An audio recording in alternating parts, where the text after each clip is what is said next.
Salam alaikum, نتمنى تكونوا كاملين بخير وعلى خير. في هاد la vidéo غادي نشوفوا le deuxième chapitre des bonnes pratiques de fabrication. Chapitre 2, le personnel. خليكم معايا. وكيف كتعرفوا بأن le personnel il joue un rôle très important dans n'importe quelle industrie et surtout l'industrie pharmaceutique.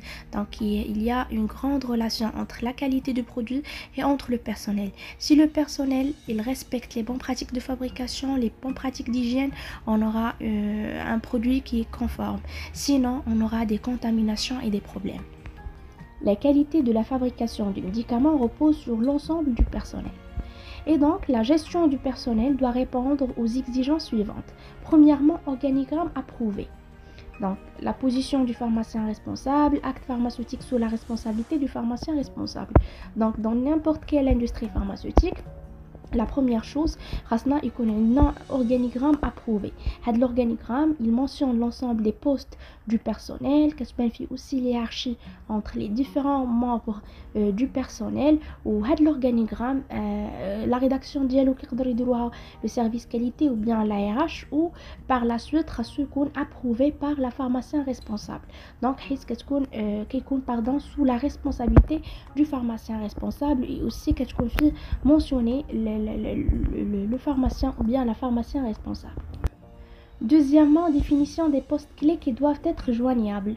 واللي قلناها قبل تيكونوا mentionnés في l'organigramme. Donc les postes clés, c'est-à-dire les responsables, كاين responsable achat, responsable RH, responsable qualité, responsable commercial, ainsi de suite. Troisièmement, identifier les postes clés dans l'organigramme. J'ai déjà connu fiche de fonction écrite et approuvée. Donc, pour chaque personne, pour chaque personnel, c'est qu'on a une fiche de fonction.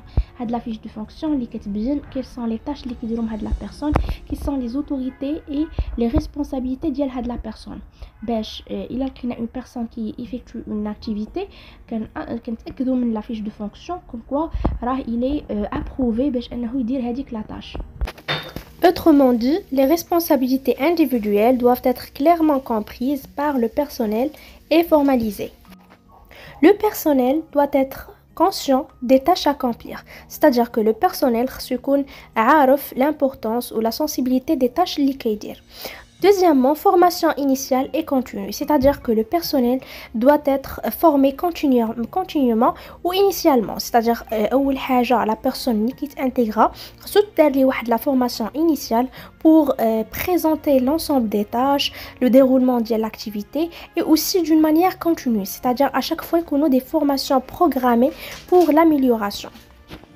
Habilitation aux tâches ou bien qualification et expérience, c'est-à-dire qu'après une période donnée, la personne va le test de qualification, c'est-à-dire qu'il y a un questionnaire ou bien des questions posées pour approuver et pour justifier que la personne a fait l'activité d'une manière parfaite ou comme normalement comme il faut.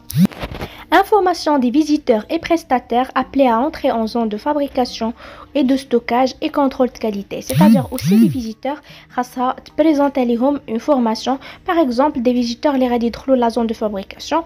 Et d'abord, quelles sont les consignes à respecter, les habillages qu'ils doivent porter, les choses à éviter, ainsi de suite. Par exemple, l'organisme qui fait le nettoyage des blouses, غادي يجي مثلا خاص اول حاجه يديرها يلبس l'habillage conforme مع la zone ديال الفابريكاسيون عاد يقدر يدخل لنا les blouses. Toutes les formations doivent être enregistrées et leur efficacité doit être périodiquement évaluée et documentée. C'est-à-dire chaque personne qui دار une formation خاص اول حاجه تكون la liste ديال la présence ديال la personne هذيك الفورماسيون comme justif. Et aussi une évaluation à chaud et à froid pour justifier que la personne a fait la formation et aussi pour justifier que la personne elle est capable d'effectuer ou bien de pratiquer l'activité. Toujours le volet du personnel, une visite médicale lors de l'embauche. D'autres visites devront être pratiquées en fonction du type de travail et de l'état de santé du personnel. Comme vous savez bien, l'intégration du personnel dans une entreprise, une visite médicale pour savoir l'aptitude de la personne physique, واش ما عندوش des maladies, واش عنده des problèmes, des complications, ainsi de suite. Et aussi qu'il y a des visites médicales qui sont programmées tout au long de la période d'embauche d'ILO. Et voilà, pour justifier la capacité de la personne de dire une activité. Il convient de prendre les dispositions nécessaires en vue d'éviter qu'une personne souffrant d'une maladie infectieuse ou présentant des plaies dents ou recouvertes soit employée à la fabrication de médicaments.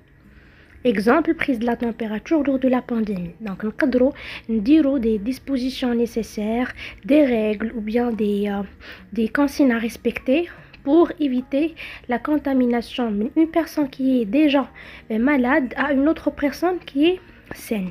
Par exemple, lors de la pandémie de la Covid, quand parmi les dispositions médicales les industries, il y a la prise ou bien la mesure de la température de la personne pour savoir est-ce que la température est normale ou bien avec la personne elle est malade ou bien elle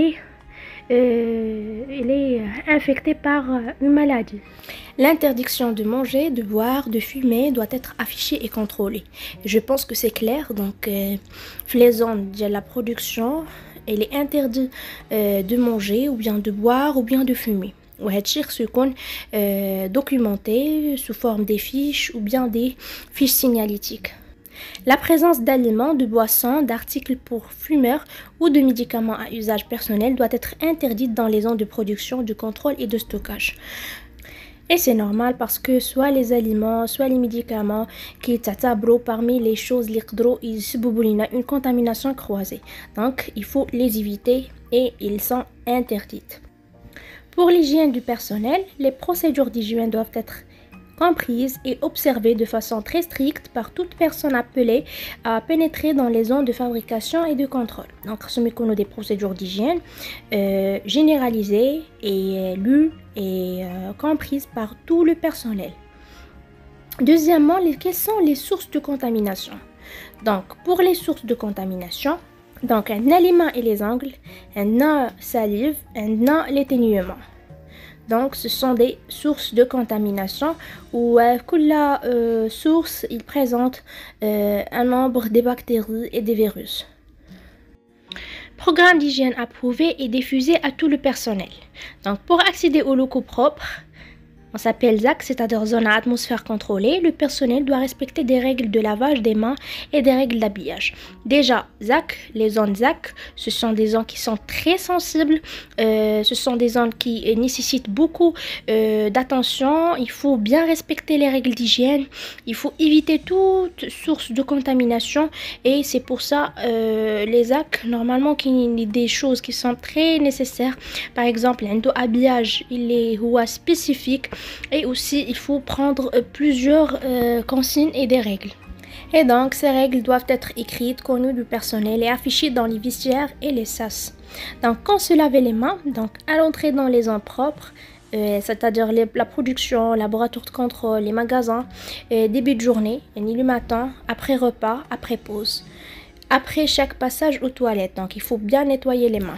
Il faut utiliser un détergent virucide, bactéricide et fongicide, c'est-à-dire un détergent qui va tuer à la fois les virus, les bactéries et les champignons.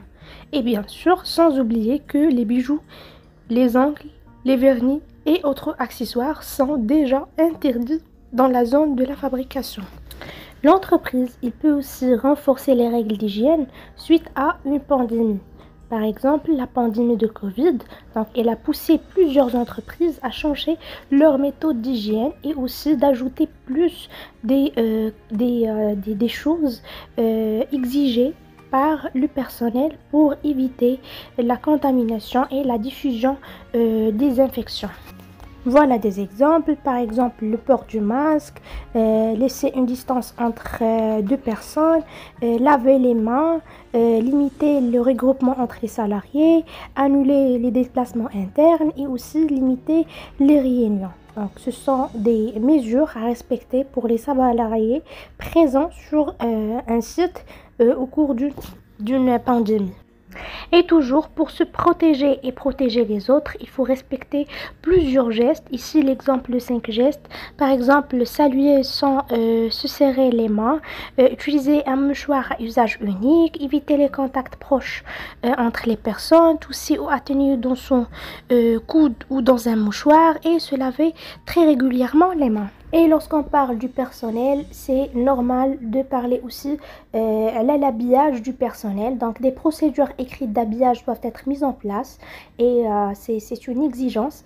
Donc, il faut définir les règles d'habillage pour chaque département, les formes orales, les formes liquides, pâteuses, formes injectables, ainsi de suite. Donc, pour chaque zone, il y a l'habillage convenable à cette zone. Donc, les règles d'habillage doivent être respectées par les visiteurs.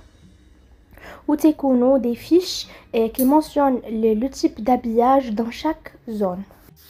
Les règles d'habillage doivent aussi prendre en considération la nature du produit à manipuler, par exemple les produits inflammables sensibilisants tels que les bêta-lactamines, les hormones, les anticancéreux.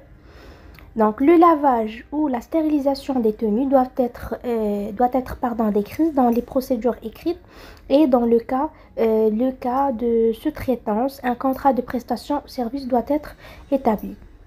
Donc, il est quand l'entreprise qui dit le lavage et la stérilisation des tenues par un autre organisme, un contrat de prestation de service, pour justifié. Les équipements de protection individuelle sont livrés avec des certificats et c'est obligatoire. Donc, pour chaque équipement, il y a un certificat dialogue parce que même si deux équipements qui ont le même rôle, par exemple, on parle des chaussures ou bien on parle des gants, mais le milieu industriel, pharmaceutique, c'est pas la même chose que le milieu agroalimentaire. Et donc, pour conclure, le personnel se compte très compétent et aussi il doit informer en cas de déviation, soit OS, soit OET, c'est-à-dire hors tendance ou bien hors spécification, et informer l'équipe primaire en cas d'un résultat comme ça. Signale toute maladie. Il y a quand une maladie, il annoncer, ne change rien sans autorisation. Bien sûr, il y a une décision bouhdo. Respecte les procédures et les instructions, respecte les bonnes pratiques documentaires et bien sûr, il faut respecter les règles de sécurité. وتلهنا غادي يكون سالا لا فيديو ديال اليوم. نتمنى لي بوين يكونوا كلير اي ميرسي بور فوتر ايمابل اتونسيون. تسناوني في فيديو جديد.